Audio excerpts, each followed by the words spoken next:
Richard, thanks for joining me on today's Spotlight. So it's Richard Toy, CEO and founder of Auctus Management Group and RSS Infrastructure.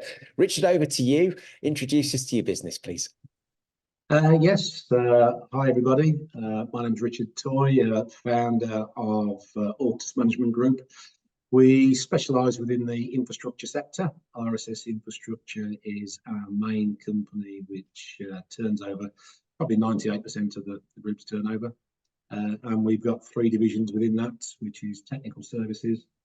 That covers what we class as railway signalling. It covers track warning systems, which is a safety system for the workforce when they're out on site, civils and construction. And then we've got a managed environments division, which is ecology, arboriculture, and rope access. So on the rail infrastructure, you can't have overhanging trees. So it's a great sector to be in because trees grow every year and they have to call us back every year.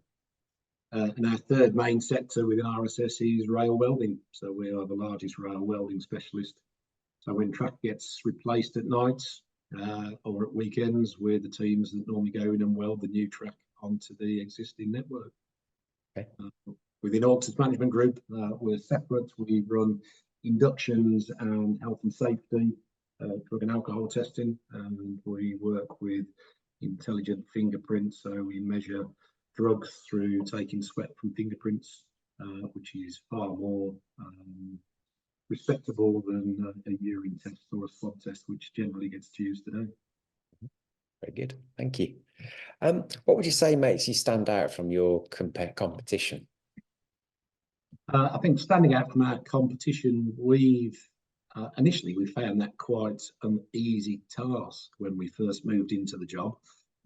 When we set the business up 12 years ago, our background was recruitment. The one thing that we found within the rail sector was that all clients, including Railtrack as it was then, were used to being let down. They were used to a poor service. They were used to no collaboration. And coming from recruitment, we were all around customer service, we were all around collaboration, and we were all around professionalism. So we quickly kind of raised the bar, not just for ourselves in the areas that we worked in, but it was very much the services that we offer today. We've been driven into those by the clients. So where they've had a poor service with arboriculture on some of the major projects, we were asked to go and set up an arboriculture division, which we did. Within 4 weeks, we were operating on the projects and we were winning the majority of the work. So professionalism has been the key to us, listening to what our clients want, provide a solution, and make sure that you deliver what they're asking for. Yeah, great stuff. So 12 years in, what about where the business is going? What are the aspirations for the next sort of 5 years? The next 5 years for us is very much building on what we've achieved to date. We've recently opened our 4th location, so we currently operate out of Birmingham, which is the head office, Cumbrian for South Wales, Doncaster for the North East, and we've just moved into Tunbridge in Kent, where we'll be looking to build on the work with Transport for London, Network Rail on the southern route, and the Southern Integrated Delivery Partnership. And again, we've been asked to go down there by our clients rather than wanting to go into the southeast, which has always been an area we've tried to avoid.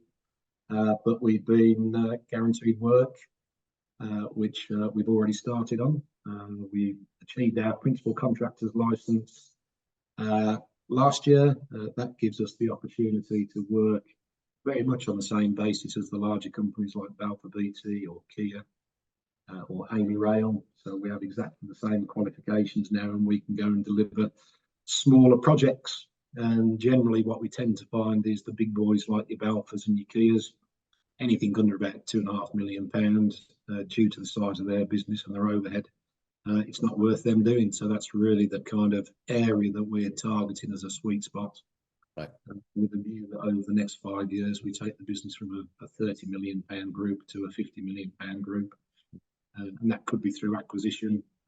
We're always on the lookout for complementary businesses. Yeah. But certainly internal growth has been key to our success, and we'll keep ploughing through with that as well. Fantastic. Sounds exciting. Yeah. So Interesting journey to know. That's really good growth in 12 years. What would you say has been your biggest learning since you became a business owner?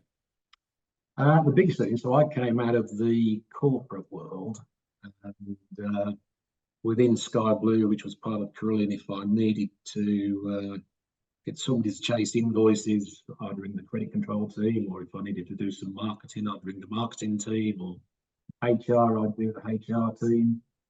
And when I've done some speaking at conferences for graduates, we get asked a similar question: what's the most important thing? Well, ultimately, sales is the most important thing, because if you can't sell, you don't have any work. But then again, finance is your most, because if you haven't got the finance, then you can't do the sales. But if you haven't got the customer service, you won't keep the clients, so you'll be constantly doing the business. So quickly it turns out that everything that you do in business is really important. Yeah. So what we've learned, or certainly what I've learned coming out of the corporate world, is go and recruit people to do those jobs who are far better than you at doing those jobs. And don't be afraid to pay people more than you to make sure that you can have an easier life. One of the hardest things in business, which we see time and time again, is looking after your people. For us, coming out of recruitment and always being people focused, if you look after your people, they'll look after yourself. So that is my one kind of mantra that I use with all of the companies that we deal with, is look after your people. Yeah, agreed. Great, good learning. Thank you. What about the biggest challenge that you've had to overcome? The biggest challenge when we bought the business, we did our due diligence. They were only a £400,000 business. It was a light due diligence because of that. We checked that the clients' invoices were all in their systems, which they were. 6 weeks in, we got the first call from the client saying, Rich, that invoice that we've got sitting in our system for £47,000, it's fake. We think the invoice, the work was never carried out. It's not been approved. 2 days later, we then got another call. There's another invoice here for £64,000. We then found out that the £400,000 business that we were buying was in reality worth about £200,000. So all of the cash that we'd kind of got to our backup and our funding kind of disappeared quite quickly, having to repay invoices. To say that was a stressful time would be an understatement. We were backed by Birmingham City Council in the first place. That's where we got our funding, through Finance Birmingham. And, they could see the vision that we had. We'd worked with Birmingham City Council on building the new library for Birmingham, and we worked on a number of projects. They had complete faith in us. They supported the team. They refunded us, and they're still with us today as a small equity partner. So stress is part and parcel of running your own business, unfortunately. But also in the kind of a startup, it was kind of that 100 hours a week, 120 hours a week, trying to find how we were going to survive.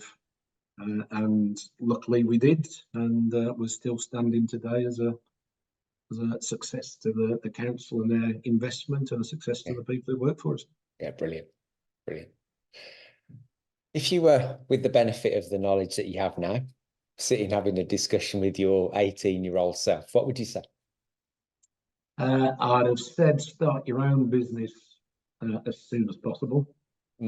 I set this up with my 2 colleagues when I was 45. Went through a lot of learning, made a lot of money for a lot of other people over the years. And when you look back, yes, it's been an interesting journey that we've been on the last 12 years. It's as I say, it's not been without its stresses, and it's not been without its challenges, but financially, it's been very rewarding. Personally, professionally, it's been very rewarding. We've got a great brand, and I think if we had done this maybe 10 years earlier, we'd be well surpassing our £50 million target. It's interesting how many people give that answer to that question, actually. I wish they'd have done it earlier. Really interesting. Yeah. And all the other stuff as well usually comes up. Yes, it's stressful and I still wish I'd have done it earlier. Yeah. What's the one piece of advice you'd give to other business owners? If you had to isolate just one thing, what's the one piece of advice that you give to other business owners watching this? I think what I mentioned earlier, people. You can't build a business without having fantastic people around you. You can't build a business without communicating with those people. Across the group, we make sure that everybody has a one-to-one meeting every month. That one-to-one meeting is for the employees to kind of raise anything that they want to talk about to make the business better, to make them better. All of the good ideas don't come from the top. A lot of the good ideas come from the shop floor. And listen to the shop floor. Those people, generally, they've got your brand running through them. If you've looked after them and they understand how you operate, and as long as you kind of reward them and you give them as much back as they give you, your people will be the biggest supporting team that you can have. Without people, you won't get anywhere. Yeah, agreed. And so we've got a pretty good overview for what the business is. Your website details are sitting below this video. What are the best next steps, Richard, if somebody wants to find out more or get in touch or whatever? Certainly drop myself an email. Speak to us. We're rapidly working through a number of public tenders. The social value element is going to change over the next few years as the new Procurement Act gets implemented in October 2024. That means we've got to collaborate with a lot more SMEs ourselves. We're still classed as an SME, but if we can work in collaboration with organisations that want to work within the infrastructure sector or they're interested in drug and alcohol testing and the benefits for them for mental health that we do through the fingerprint testing, contact me. We can have a chat, we can have a Teams call. We didn't grow our business without collaborating, and we'll continue to collaborate and build partnerships with as many people as we can. Right, super. Thanks for sharing your insights with us today, Richard, and congratulations on your success today, and obviously the very best of luck with the business going forwards. Thanks, Andy. Thanks for the opportunity to talk to you. Thanks.